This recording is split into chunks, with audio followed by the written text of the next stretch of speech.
BJP ಕಾರ್ಯಕರ್ತೆ ಸುಜಾತಾ ಹಂಡಿ video ಇದೀಗ ಎಲ್ಲೆಡೆ ವೈರಲ್ ಆಗ್ತಾ ಇದೆ. ಸುಜಾತಾ ಹಂಡಿಯ ದರ್ಪದ ವಿಡಿಯೋಗಳು ತುಂಬಾ ಇದೆ. ಇನ್ನು ಸಾಕಷ್ಟು ವಿಡಿಯೋಗಳು ಇರುವಂತದ್ದು ಇದೇ ರೀತಿಯಾದಂತಹ ವಿಡಿಯೋಗಳು.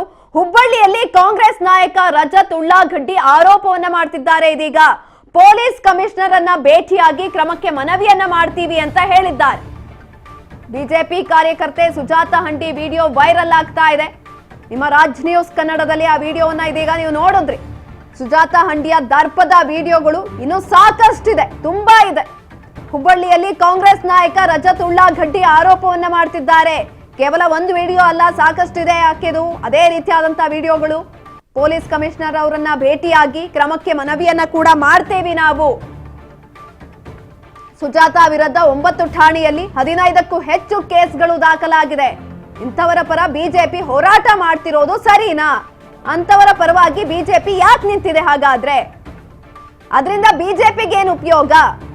ಬಿಜೆಪಿ ಕಾರ್ಯಕರ್ತೆ ಸುಜಾತಾ ಹಂಡಿ ವಿಡಿಯೋ ವೈರಲ್ ಆಗ್ತಿದ್ದಂಗೆ ಇದೀಗ ಆರೋಪವನ್ನ ಮಾಡ್ತಾ ಇರುವಂತದ್ದು. ಇದು ಕೇವಲ ಸ್ಯಾಂಪಲ್ ವಿಡಿಯೋ ಅಷ್ಟೇ. ಯಾಕಂತ ಅಂದ್ರೆ ಈಕೆಯ ಈ ರೀತಿಯಾದಂತ ಹಲವು ವಿಡಿಯೋಗಳು ಸಾಕಷ್ಟಿದೆ. ಸಾಕಷ್ಟು ವಿಡಿಯೋಗಳು ಇದೇ ರೀತಿಯಾಗಿರುವಂತದ್ದು. ಹುಬ್ಬಳ್ಳಿಯಲ್ಲಿ ಕಾಂಗ್ರೆಸ್ ನಾಯಕ ರಜತ್ ಉಳ್ಳಾಗಡ್ಡಿ ಆರೋಪವನ್ನ ಮಾಡಿದ್ದಾರೆ. ಬನ್ನಿ ಏನ್ ಹೇಳಿದ್ದಾರೆ ಕೇಳ್ಕೊಂಡ್ ಬರೋಣ. ಸುಜಾತಾ ಹಂಡಿಯ ವಿಡಿಯೋನ ಇಟ್ಕೊಂಡು ಆ ಸುಜಾತಾ ಹಂಡಿ ವಿಡಿಯೋ ಯಾರು ಮಾಡ್ಯಾರ್ರಿ? ಇದೇ ಮರ್ಯಾದಾಸ್ ಆ ಸುಜಾತಾ ಹಂಡಿ ವಿಡಿಯೋ ಮಾಡೋಣ. ಯಾರ ಮುಖಾಂತರ? ಸ್ವಂತ ತಮ್ಮನ ಆ ವಿಡಿಯೋನ ಮಾಡಿ ಮಹೇಶ್ ಟೆಂಗಿಕೆ ಅವರು ಕೊಡ್ತಾರೆ. ಮಹೇಶ್ ಟೆಂಗಿಕೆ ಅವರು ಈ ವಿಡಿಯೋನ ಇಟ್ಕೊಂಡು ಪೊಲೀಸರ ಮೇಲೆ ಬ್ಲ್ಯಾಕ್ ಮೇಲ್ ಮಾಡುವಂಥ ಪ್ರಯತ್ನ ಮಾಡ್ತಾರೆ. ನೀವು ಉಳಿದ ಆರೋಪಿಗಳನ್ನ ನೀವು ಬಂಧನ ಮಾಡಿದ್ರಪ್ಪ ಅಂತಂದ್ರೆ ನಾನು ಈ ವಿಡಿಯೋ ಬಿಡ್ತೀನಿ ಅಂತ ಹೇಳಿ 2 ದಿನ ಆಯಿತು, 3 ದಿನ, ಇವತ್ತು 4-5 ದಿನ ಕಾಲ ಆದರೂ ಉಳಿದ ಆರೋಪಿಗಳು ಬಂಧನ ಆಗಿಲ್ಲ. ಯಾಕಂದ್ರೆ ಪೊಲೀಸರ ಮೇಲೆ ಒಂದು ಬ್ಲ್ಯಾಕ್ ಮೇಲ್ ಮಾಡುವಂಥ ಪ್ರಯತ್ನ ಅವ್ರು ಮಾಡ್ತಾರೆ. ಇವತ್ತೇನಾಗ್ಬಿಟ್ಟೈತಿ, ಆ ವಿಡಿಯೋ ಬಿಡುಗಡೆ ಯಾವಾಗ ಮಾಡ್ತಾರೆ?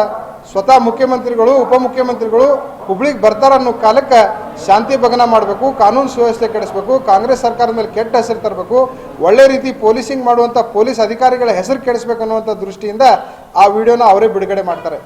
ಆನಂತರ ನಾವು ಇಲ್ಲಪ್ಪ ಆ ವಿಡಿಯೋ ಆದರೆ ಆಕಿನ ಪೊಲೀಸರು ವಿವಸ್ತ್ರ ಮಾಡಿಲ್ಲ, ಆಕಿನೇ ಸ್ವತಃ ಬಟ್ಟೆ ಬಿಚ್ಕೊಂಡು ಹತ್ತಾಳ ಅಂತೇಳಿ ನಾವು ಹೇಳಿದಾಗ ಪೊಲೀಸರು ಏನು ಮಾಡತ್ತಿದ್ರು? ಪೊಲೀಸ್ ಕಸ್ಟಡಿ ಇದ್ದಾಗ ಬಟ್ಟೆ ಬಿಚ್ಚಿದ್ರು ಅನ್ನುವಂಥ ವರ್ಷೆ ಅವರು ಬದಲಾವಣೆ ಮಾಡಿದ್ದಾರೆ. ಹಿಂಗೆ ಏನಾಗ್ಬಿಟ್ಟಿದ್ರು, ಈಗ ಹೊರ ಬಂದ ಮೇಲೆ ಇವ್ರು ಎಂಟೈರ್ ಚೇಂಜ್, ಸ್ಟೋರಿನ ಚೇಂಜ್. ಬೆಳಗ್ಗೆ ಅಂತ ಹೇಳಿದ್ರು, ಇಲ್ಲ ಪೊಲೀಸರು ಆಕಿನ ಬಟ್ಟೆ ಬಿಚ್ಚಿ ಹೊಡೆದ್ರು ಅಂತ ಹೇಳಿದ್ರು. ಯಾವತ್ತು ಆಕಿನ ಬಟ್ಟೆ ಬಿಚ್ಚಾಳ ಅಂತ ಗೊತ್ತಾಗ ಕೂಡಲೇ BJP ದೊಡ್ಡ ಲೀಡರ್ಗಳು ಅವರ ಬಂದು ಹೇಳಿದ್ರು, ಆಕಿ ಬಟ್ಟೆ ಬಿಚ್ಚಿಲ್ಲ, ಆಕಿನ ಬಟ್ಟೆ ಬಿಚ್ಚಾಳ, ಆಯ್ತು ಬಿಚ್ಚಲಿ ಬಿಡ್ಬೇಕು. ಪೊಲೀಸರು ಏನು ಮಾಡತ್ತಿದ್ರು? ಕಸ್ಟಡಿಯಾಗಂತೆ ಪ್ರಹ್ಲಾದ್ ಜೋಶಿ ಅವ್ರು ಕೇಳ್ತಾರೆ, ಆರ್ ಅಶೋಕ್ ಅವ್ರು ಕೇಳ್ತಾರೆ. ಇವ್ರು ಏನು ಮಾಡತ್ತಾರೆ? ಈಗ ನೀವು ಒಂದು ವಿಷಯ ತಿಳ್ಕೊರಿ. ಎಂಟೈರ್ ಪ್ರಕರಣದಾಗ ಮಹೇಶ್ ತೆಂಗಿನಕಾಯಿ ಅನ್ನುವಂಥ ಶಾಸಕರು ರಾಕ್ಷಸ ವೃತ್ತಿಯಲ್ಲಿರೋರನ್ನ ಕರ್ಕೊಂಬಂದು ರಾಜಕಾರಣಕ್ಕೆ ಸೇರ್ಸತ್ತಾರ. ಉದ್ದೇಶ ಹುಬ್ಬಳ್ಳಿ ಶಾಂತಿನ ಭಗ್ನ ಮಾಡಬೇಕು. ನಾನು ಅವತ್ತು ಹೇಳಿದ್ದೆ, ಇವತ್ತು ಹೇಳತ್ತೀನಿ. ನಾವು 1ನೇ ದಿವಸ ಜನವರಿ 2ನೇ ತಾರೀಕು ದಿವಸ ಏನು ಫಸ್ಟ್ ವಿಡಿಯೋ ಕೊಟ್ಟಿದೆ, ಇದ್ರಾಗ ಮತದಾನ ವೋಟ್ ಚೋರಿ ಆಗ್ತಾಯಿತ್ತು ಅಂತ ಹೇಳಿ. ಆಗಿನ ಕಾಲದಾಗ ನೀವು ಆಗಿರ್ಬೋದು, ಅಧಿಕಾರಿಗಳಾಗಿರ್ಬೋದು, ಈ ವಿಷಯನ ಸೀರಿಯಸ್ ತೊಗೊಂಡಿದ್ರೆ ಇವತ್ತು ಈ ಹಂತಕ್ಕೆ ಈ ಪರಿಸ್ಥಿತಿ ಹೋಗ್ತಿರ್ಲಿಲ್ಲ. ನಿನ್ನೆ ದಿನ ಪ್ರಹ್ಲಾದ್ ಜೋಶಿ ಅವರು BJP ಆಫೀಸ್ ಒಳಗೆ ಮೀಟಿಂಗ್ ಮಾಡ್ಬೇಕಾರೆ ಬಾಜು ಕೂತ್ಕೊಂಡು ಮಹೇಶ್ ಟೆಂಗಿಕೆ ಒಂದು ಚೀಟಿ ಕೊಡ್ತಾರೆ ಪ್ರಹ್ಲಾದ್ ಜೋಶಿ, ಮರ್ಯಾದಾಸ್ BLA ಇದ್ದಾರೆ ಹೇಳ್ರಿ ಅಂತ. ಪಾಪ ಒಬ್ಬ ಸೆಂಟ್ರಲ್ ಮಿನಿಸ್ಟರ್ನೂ ಕೂಡ ಮಿಸ್ಗೈಡ್ ಮಾಡುವಂಥ ಪ್ರಯತ್ನ ಮಹೇಶ್ ಟೆಂಗಿಕೆ ಅವ್ರು ಮಾಡ್ತಾರೆ.